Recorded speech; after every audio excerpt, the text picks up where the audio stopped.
Hey, what up YouTube? It's Investor Dave here, and today we're going to be talking about an important thing that real estate investors look at, cap rate. That's kind of a buzzword, and people seem to think that the higher the cap rate, the better the deal must be. Now, before we get started, if you can give us a like, subscribe to the channel, hit the bell to get notified, help out my algorithm. Now let's help you guys out.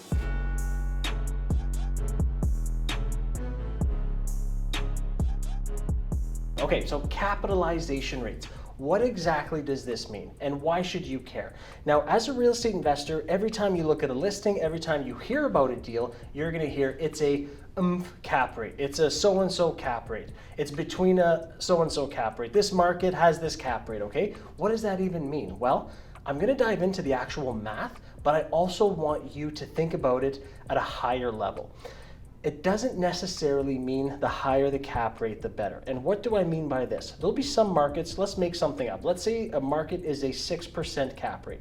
And let's say you come across a deal on the MLS that is a 8% cap rate. And you're thinking, wow, diamond in the rough. They must have made a mistake. I must be getting an awesome deal because it's an 8 cap rate in a 6 cap rate market.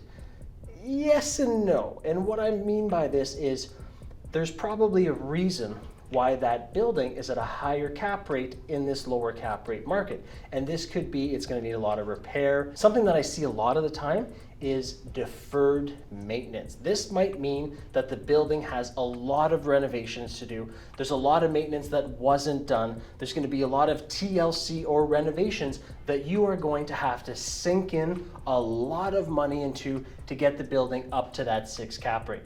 So it might not be as attractive of a deal as you initially thought. Now I've got my calculator here today, and let's do an example of how we actually calculate the cap rate, okay?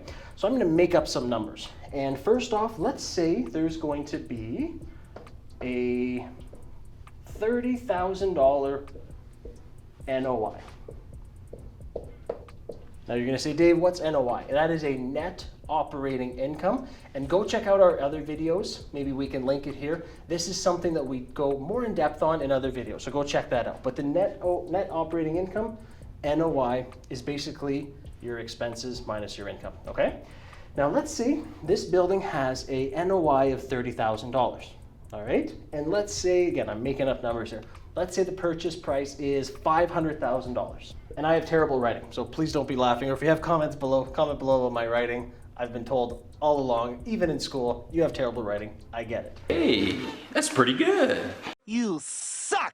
Now, what we would do is you would divide 30,000, you would divide the net operating income by the, let's say, purchase price, okay? PP, purchase price for short, or asking price, whatever you want to put in there. NOI divided by the purchase price, I'll use my calculator, so $30,000 divided by $500,000. By my calculation, it should be equals, look what it equals, 0.06. Now, as a real estate investor, what does that mean? What does 0.06 mean? Well, this is 6%. So this deal would be a 6% cap rate.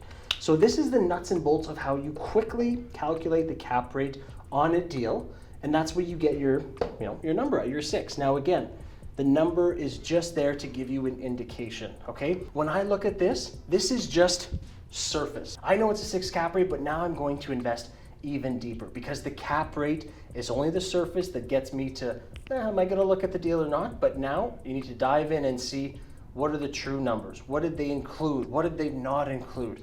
What is the maintenance like? Is there deferred maintenance, right? There's so much more to a deal than just the cap rate. So this is a quick video to explain what a capitalization rate is, what you need to understand and what you need to look for, and why you should dive deeper and not just take a deal for surface value. So I'm Investor Dave. Hopefully you liked the video, and if you're interested in more quick, to-the-point videos from me, check out the next one. Thanks. See you next time.